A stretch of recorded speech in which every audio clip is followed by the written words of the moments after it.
Hello दोस्तों, मेरा नाम है रुपेश कुमार महतो और आपका हमारे यूट्यूब चैनल में वेलकम है। जैसा कि आपने पिछले क्लासेस में पढ़ा था कि हम लोग क्लास 12th में मैथमेटिक्स में हम लोग फॉर्मूलाज किए थे जो आपका एक्सरसाइज 7.3 में काम आने वाला था। तो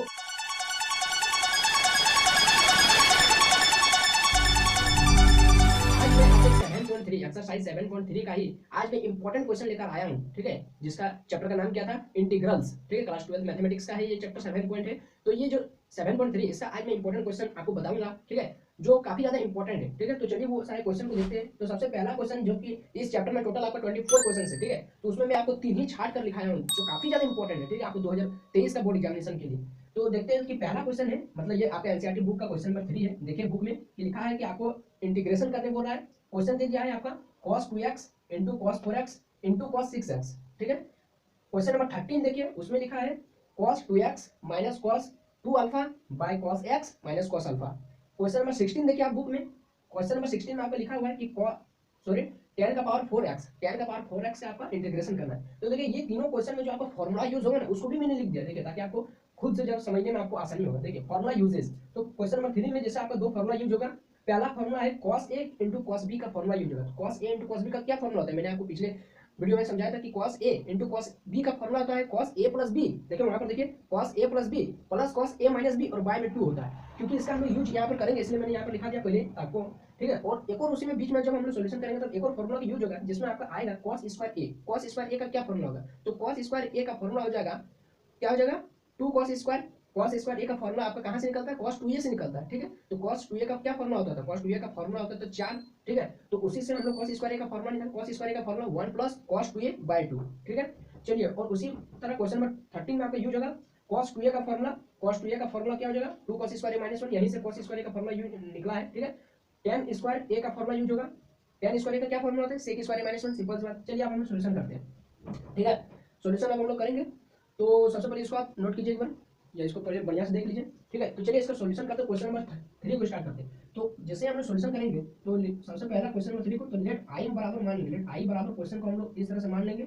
इस तरह इंटीग्रेशन का साइन देके प्रोसेस समझिए, इसी तरह हर क्वेश्चन में फॉलो होगा। इंटीग्रेशन का साइन देंगे, जो क्वेश्चन है उसको लिखेंगे cos 2x into cos 4x into cos 6x, ठीक है। और लास्ट में क्या लिखना है, dx। ये इसका फॉर्मेट में आ गया। अब इसको आप सॉल्व आसानी से कर सकते हैं। तो इसको एक और तरीका से हम पहले इसको अरेंज कर लेते हैं, ठीक है। इसको एक और तरीका से हम इसको अरेंज कर लेते हैं ताकि सॉल्यूशन करने में आपको आसानी होगा। तो इसको हम लोग अरेंज इस तरह से कर लेते हैं, cos 6x को आगे कर देते हैं इंटू cos 4x को अपनी जगह पर रहने देते हैं, इंटू cos 2x को पीछे कर देते हैं।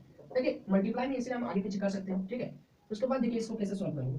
तो इसको सॉल्व किस तरह से करेंगे, देखिए यहाँ पर फॉर्मूला देखिए, हम लोग मान लेते हैं ये दो को ले रहे हैं, ठीक है, ये दो को ले लेते हैं। तो cos a 6x को हम लोग a मान लेते हैं और 4x को हम लोग b मान लेते हैं। तो cos a into cos b का क्या फॉर्मूला हो जाएगा, देखिए वहां पर।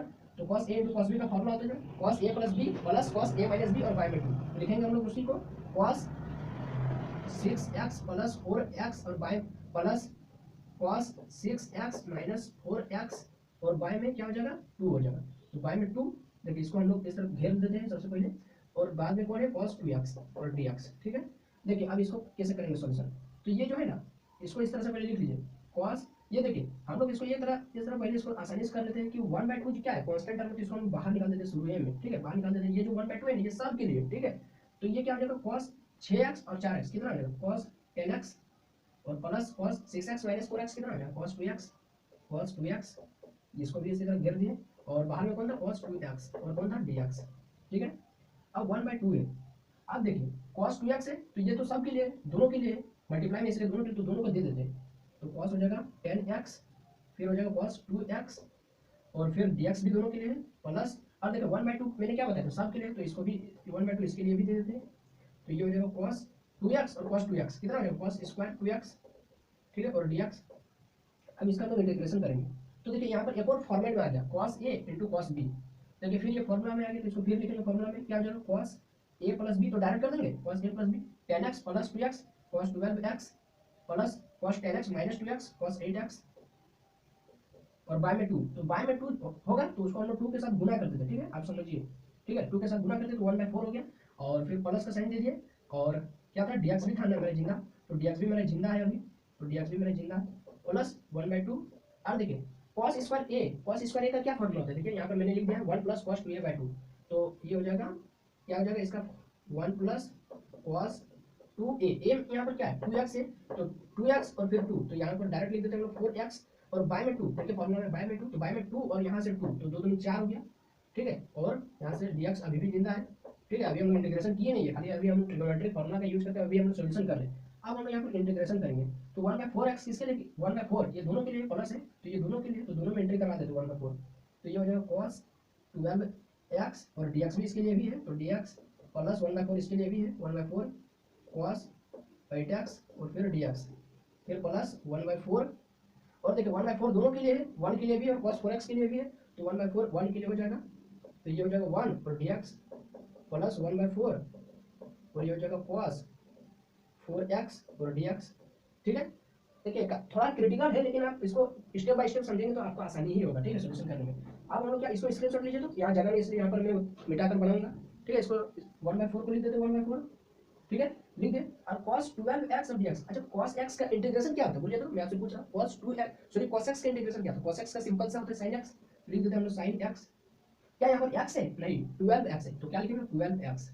अब फिर अलग से 12x का कीजिए, तो याद है क्या होता है, डिफरेंशिएशन में गुना में लिखा था और इंटीग्रेशन में भागा में लिखाएगा, तो बाय में यहाँ पर हो जाएगा 12, ये गुना में, ठीक है, और फिर प्लस हो जाएगा, फिर 1/4 हो जाएगा, और यहाँ से देखिए cos 8x, फिर cos x का इंटीग्रेशन क्या हो जाएगा sin x, तो cos ये sin 8x हो जाएगा, और बाय में फिर 8 हो जाएगा, कैसे हुआ समझ गए होंगे, प्लस 1/4 ये dx का x हो जाएगा, तो x वाला यहीं पर लिख देते 1 की जगह में, ठीक है, और यहाँ से फिर प्लस फिर 1/4, फिर देखिए फिर cos x का क्या होता है sin x, तो sin x, x क्या यहाँ पर x है, नहीं यहाँ पर 4x है, तो यहाँ पर हम क्या लिखेंगे 4x, और फिर नीचे में अलग से 4 और प्लस लास्ट में c तो लिखना ही है, क्योंकि वो इंटीग्रेशन का नियम है, कांस्टेंट लिखना ही है, ठीक है। तो ये हो जाएगा 1/12 फिर sin 12x plus 4 sin 8x plus x/4 plus sin 4x 1/4 16 plus c, बस यह हो गया आपका आंसर आ गया, ठीक है। इसको 1, ये सबको इस तरह 1 नहीं लिखना है तो इसको बट्टे में 48 लिख दीजिए, बट्टे में 48, इसको 1 नहीं लिखना है तो बट्टे में 32 लिख दीजिए, बट्टे में 32, ठीक है। और ये 1 यदि आपको नहीं लिखना है तो बट्टे में 16 लिख दीजिए, बट्टे में 16, ये आपका फाइनल आंसर आ गया। इसको भी स्क्रीनशॉट कर लीजिए, बनाएंगे। क्वेश्चन नंबर 13 में हम लोग उसी तरह स्टेप फॉलो करेंगे, लेट आई बराबर, क्वेश्चन को हम लोग आई बराबर देख के लिख देंगे, आई बराबर क्या आ जाएगा cos 2x minus cos 2 alpha, ठीक है 2 अल्फा, और बाय में फिर cos, ये आसान है, ठीक है, इसको आप आसानी से बना सकते हो, देखिए cos x और लास्ट में क्या लिखना है dx, देखिए ये बराबर हो गया। अब यहाँ पर एक फॉर्मूला cos 2x का क्या होता है, यानी cos 2a का 2 cos स्क्वायर माइनस 1, तो ये हो जाएगा 2 cos स्क्वायर a, यहाँ क्या यहाँ पर a है, नहीं यहाँ पर 2x है, तो 2x लिखेंगे 2 cos स्क्वायर a माइनस 1, ठीक है, इसको घेर देते हैं, माइनस फिर यहाँ पर भी उसी तरह फॉर्मूला cos 2a का फॉर्मूला 2 cos स्क्वायर a, क्या यहाँ पर a है, नहीं यहाँ पर 2 अल्फा है, तो 2 अल्फा माइनस 1, और नीचे में फिर क्या हो जाएगा, ये dx का dx लिख दें, फिर cos x जो नीचे में उसको देख के लिख देते हैं, cos यहाँ पर cos अल्फा है, ठीक है, cos अल्फा ध्यान देना है, cos अल्फा, इसको हम लोग घेर देते हैं, ठीक है। देखिए ये क्या हो जाएगा, ये अब इसको हम एंट्री करा देते हैं, ठीक है, ये माइनस को एंट्री करा देते हैं, तो 2 cos square 2x minus 1, minus को एंट्री करा देंगे तो ये अंदर हो जाएगा 2 cos स्क्वायर 2 अल्फा और माइनस प्लस 1 हो जाएगा, और ये हो जाएगा dx हो जाएगा, dx जो चला आ रहा है वही रहेगा, ठीक है। और देखिए यहाँ पर ये हो जाएगा, इसको घेर दीजिए सबसे बढ़िया रहेगा, cos x minus cos alpha, ठीक है। अब देखिए जो जो काट रहा है उसको काट दीजिए, -1 और +1 काट रहा है तो काट दिए, और कुछ काट रहा नहीं काट रहा, यहाँ से 2 को कॉमन ले लीजिए तो कांस्टेंट टर्म में बाहर निकल जाएगा, cos square 2x minus cos square 2 alpha by में cos x minus cos alpha और dx का dx, सिंपल सा। तो अब देखिए यहाँ पर एक और ट्रिग्नोमेट्रिक फॉर्मूला लगा है कि cos square a minus cos square b क्या होगा, cos a plus b cos a minus b, मतलब a square minus b square का फॉर्मूला, तो a plus b a minus b, ठीक है। तो लिखेंगे cos a plus b cos a minus b, और नीचे में जो है उसको देख के लिख देते हैं cos x minus cos alpha, जो जो कट रहा है उसको काट दीजिए, देखिए ये माइनस में है, पूरा पूरी माइनस में, ये पूरा पूरी माइनस में कट गया, क्या बचा ऊपर में प्लस वाला पार्ट 2 बचा है, 2 cos 2x plus cos 2 alpha और क्या हो जाएगा dx, इसको भी प्रॉब्लम में रहने दीजिए, इसको स्क्रीनशॉट कीजिए, मैं अभी मिटाने वाला हूँ, केवल dx को एंट्री कराएंगे और इंटीग्रेशन कर देंगे, ठीक है, सिंपल। इसको स्क्रीनशॉट कीजिए, एंट्री करवा देते हैं, 2 है रहने दीजिए, इंटीग्रेशन का साइन है cos 2x है और dx को दे दिए तो dx हो गया, फिर ये 2 तो दोनों के लिए ना, तो 2 + 2 फिर cos 2 अल्फा, फिर क्या हो जाएगा dx, ये हो जाएगा, तो 2 फिर देखिए cos x का क्या होता है इंटीग्रेशन sin x, पर 2 और ये cos x का क्या होता है sin x और फिर 2x का अलग से 2 फिर 2 और देखिए यहाँ पर हम लोग dx के रिस्पेक्ट में कर रहे हैं तो cos 2 अल्फा है तो ये तो मैच नहीं खा रहा, अलग अलग है यानी ये कांस्टेंट है तो इसको बाहर निकाल देते हैं। cos 2 अल्फा होकर बाहर निकालते हैं तो अंदर में किसका होगा इंटीग्रेशन, केवल x का, सॉरी dx का, तो 2 से 2 खत्म तो sin 2x प्लस 2 और dx का इंटीग्रेशन क्या होगा x होगा तो x और यहाँ पर cos 2x और प्लस c हो गया आपका आंसर। इसको भी स्क्रीनशॉट कीजिए। क्वेश्चन नंबर 16 में आपको क्वेश्चन को लेट i बराबर देख के लिख देना है, i बराबर tan स्क्वायर tan का पावर 4x और अपने से क्या दे देना है dx। अब इसको हम जिस तरह इसको पहले अरेंज कर लेते हैं तो इसको हम लिख सकते हैं, तोड़ कर लिख सकते हैं tan square x into tan square x और dx लिख सकते हैं, तोड़ कर इसको बिल्कुल लिख सकते हैं क्योंकि फिर गुना करेंगे तो tan का पावर 4x आ जाएगा तो ये हो जाएगा। अब देखिए यहाँ पर थोड़ा सा देखिए हम tan स्क्वायर x को क्या लिख सकते हैं, tan स्क्वायर x का यानी tan स्क्वायर का फॉर्मूला क्या आता है sec स्क्वायर x माइनस 1 तो ये हो जाएगा sec स्क्वायर x माइनस 1 और फिर अलग से tan स्क्वायर x है और dx है। अब यहाँ पर जो tan स्क्वायर x बाहर में उसको एंट्री करवा देंगे तो sec स्क्वायर x और dx tan sec square x और फिर ये भी हो गया tan स्क्वायर x और dx को भी एंट्री हो जाएगा माइनस 1 के साथ गुना हो जाएगा, 1 के साथ टकराएगा तो क्या हो जाएगा फिर वही बन जाएगा। अब देखिए अब हम लोग एक थोड़ा सा पुट करेंगे, क्या पुट करेंगे, पुट कर दे कि जहाँ जहाँ tan x है ना, जहाँ जहाँ tan x है उसको हम लोग t मान लिए। अब इसका हम लोग डिफरेंशिएशन कर देते हैं, डिफरेंशिएटिंग बोथ साइड